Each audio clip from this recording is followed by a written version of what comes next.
ব্যান্ডেল হলো ভারতবর্ষের পশ্চিমবঙ্গ রাজ্যের হুগলি জেলার একটি শহর।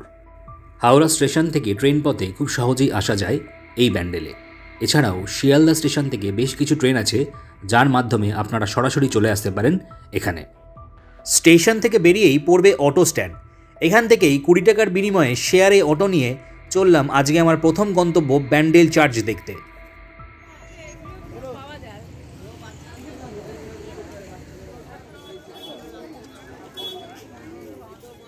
ব্যান্ডেল চার্চের পুরো নাম basilica of the holy rosary. পশ্চিমবঙ্গের প্রাচীনতম গির্জাগুলির মধ্যে এটি একটি। আপনাদের সুবিধার্থে বলে রাখি, এখানে প্রবেশ করতে কিন্তু কোনো প্রবেশ মূল্য লাগে না। চার্চ খোলার টাইমিং হলো সকাল 8টা থেকে বিকেল 4:30 পর্যন্ত।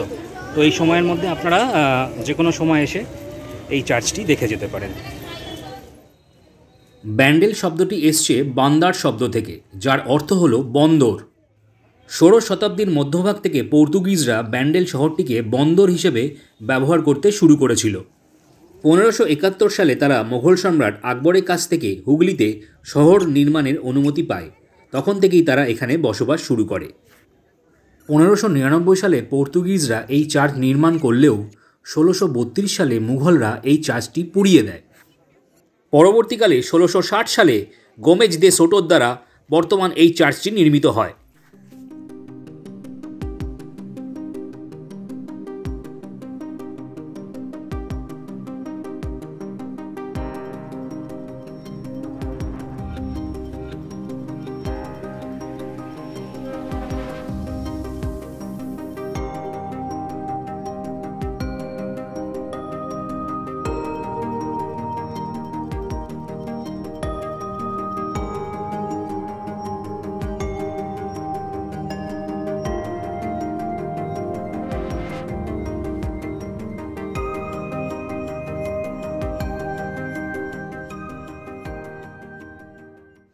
আমি শেষবার যখন এখানে এসেছিলাম তখন মোস্ট প্রবাবলি স্কুলে পড়ি, 3 বা 4 হবে। স্কুল থেকে তখন একটা ট্রিপে নিয়ে এসেছিল।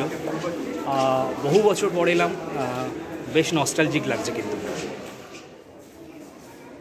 1655 খ্রিস্টাব্দ থেকে যে ঐতিহাসিক মাস্তুলটি এখানে রাখা আছে, যার ইতিহাস লেখা আছে এই ঘরের বাইরে, চলুন একবার সেই ঐতিহাসিক মাস্তুলটি দেখে আসি। আপনারা এখানে এলে এই মাস্তুল ঘরে এই মাস্তুলটি অবশ্যই দেখে যাবেন, এটা কিন্তু কোনোভাবেই মিস করবেন না। এই মাস্তুলটিকে বর্তমানে রাজ্য রক্ষিত পুরাকীর্তি বলে ঘোষণা করা হয়েছে।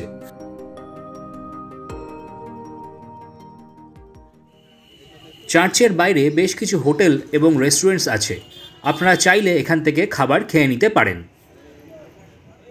পরের গন্তব্যে যাওয়ার জন্য আবার একটা শেয়ার অটোতে চেপে বসলাম। অটো ভাড়া 20 টাকা। ব্যান্ডেল চার্চ থেকে মাত্র 1.5 কিলোমিটার দূরে চলে এলাম আর একটা ঐতিহাসিক প্রসিদ্ধ স্থানে, হুগলির ইমামবাড়াতে।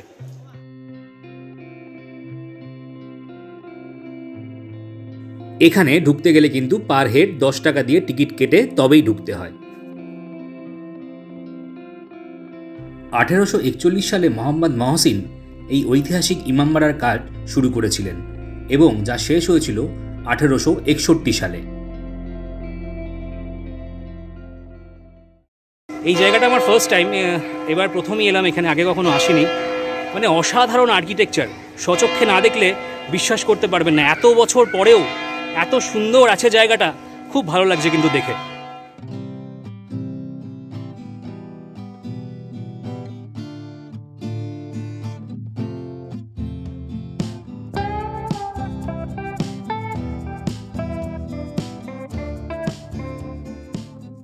মেন 3টে জায়গা আছে। প্রথমটা হচ্ছে প্রার্থনা ঘর, ওখানে ফটোগ্রাফি করতে দেয় না।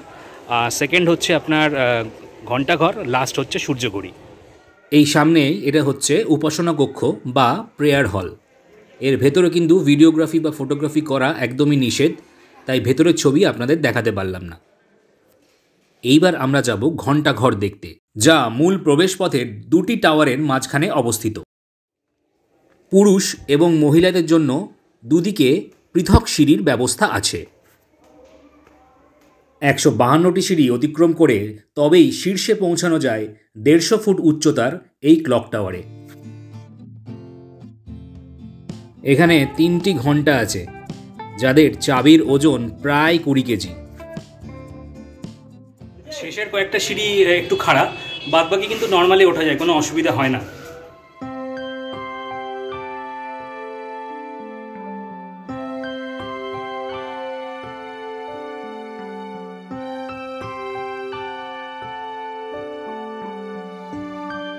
ক্লক টাওয়ার দেখা হয়ে গেল, এইবার আমরা যাব সূর্য ঘড়ি দেখতে। চলুন এগিয়ে যাওয়া যাক। এই হলো সেই ঐতিহাসিক সূর্য ঘড়ি। এই ঘড়িতে কোনো কাঁটা নেই, মূলত সূর্যের আলোর ছায়ার মাধ্যমেই আগে এখানে সময় নির্ধারণ করা হতো। এখানে নৌকায় গঙ্গা ভ্রমণের ব্যবস্থাও আছে, আপনারা চাইলে সেটাও একবার ট্রাই করে দেখে নিতে পারেন। একজন থাকলে বা 5 জন থাকলে কেমন পড়ে? 5 জন থাকলে মাথা পিছু 60 টাকা, একজন যদি যাও সেরেফ 200 টাকা। কোথায় কোথায় ঘোরাবে?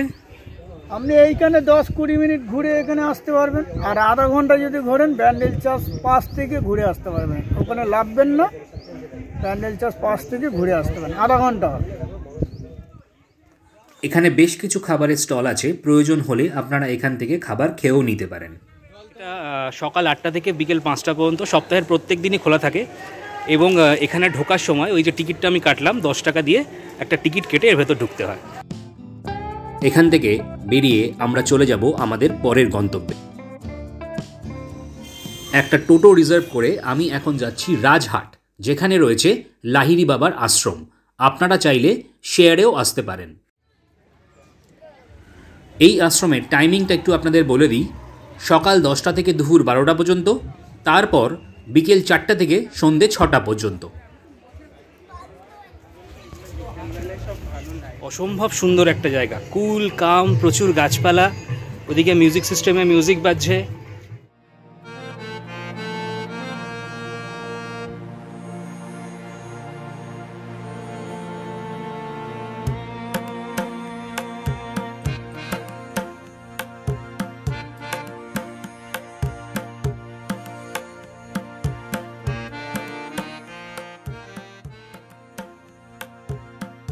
এই হচ্ছে এখানকার মূল মন্দির।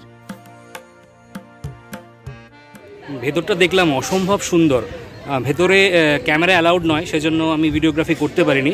আপনারা এলে সচক্ষে মন্দিরটা দেখে যেতে পারেন। আর এটা এই ভেতর থেকে সবাইকে দিচ্ছে।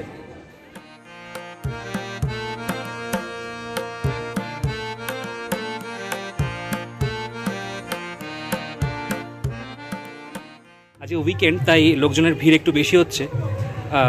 এরা বলছে যে আজকে হয়তো 12টার কিছুটা পরেও খোলা থাকতে পারে মন্দিরটা। আমার পেছনে এই যে অফিসটা আছে, এখান থেকেই দুপুরের ভোগ প্রসাদের কুপন পাওয়া যায়। আমি এটা কাটলাম 80 টাকা দিয়ে। আপনারা এলে এই অফিসে এসে কিন্তু এই ধরনের কুপন কেটে দুপুরে এখানে ভোগ প্রসাদ খেতে পারেন।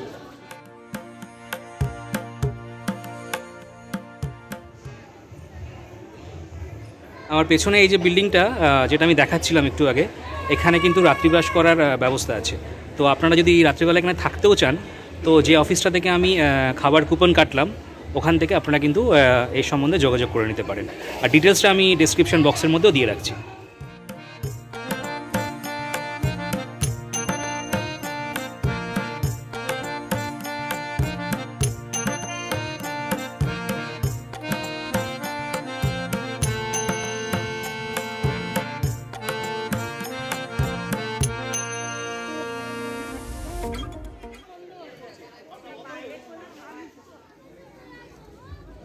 চলুন এবার ভোগ প্রসাদ খাওয়ার পালা।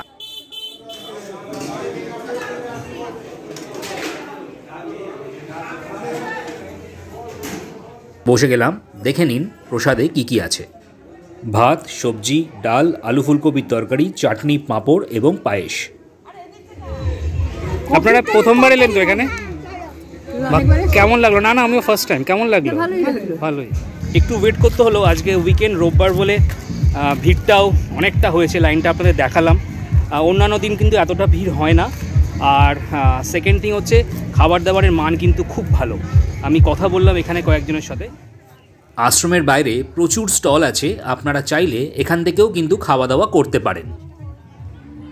এছাড়াও আশ্রমের বাইরে রয়েছে প্রচুর পিকনিক স্পট, তাই আপনারা এখানে এসে পিকনিক করতেই পারেন। আমাদের স্পট আছে এই যে বাগানটা দেখতেছেন তো সোজা এটা, আর সোজা গিয়ে বড় পুকুরের পাড় আছে। আচ্ছা, ডান দিকে যে জমিটা ওটা আমাদের 9903113579। আচ্ছা। এখান থেকে শেয়ারে একটা টোটো নিয়ে চললাম আজকের আমার শেষ গন্তব্যে। টোটো ভাড়া 50 টাকা। পৌঁছালাম অমর কথাশিল্পী শরৎচন্দ্র চট্টোপাধ্যায়ের জন্মভিটেতে।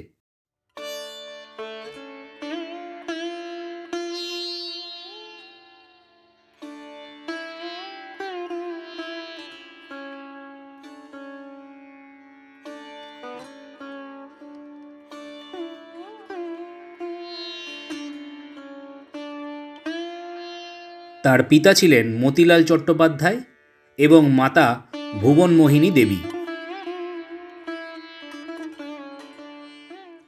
1876 সালের 15ই সেপ্টেম্বর এই বাড়িতেই জন্মেছিলেন উনি। বাল্যকালের বেশ কিছুটা সময় ওনার এই বাড়িতেই কেটেছে। এমনকি সেই সময় এখানে থাকাকালীন উনি স্থানীয় এখানকার পাঠশালাতে পড়াশোনাও করেছিলেন। পরে বাবার কর্মসূত্রে তিনি ভাগলপুরে চলে যান। মধ্যবয়সে তিনি হাওড়া জেলার সামতাবের গ্রামের একটি মাটির বাড়িতে বাস করতেন।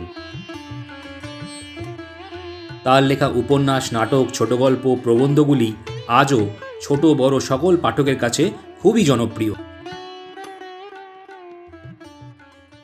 1938 সালের 16ই জানুয়ারি তিনি ছেড়ে চলে যান এই ইহলোক।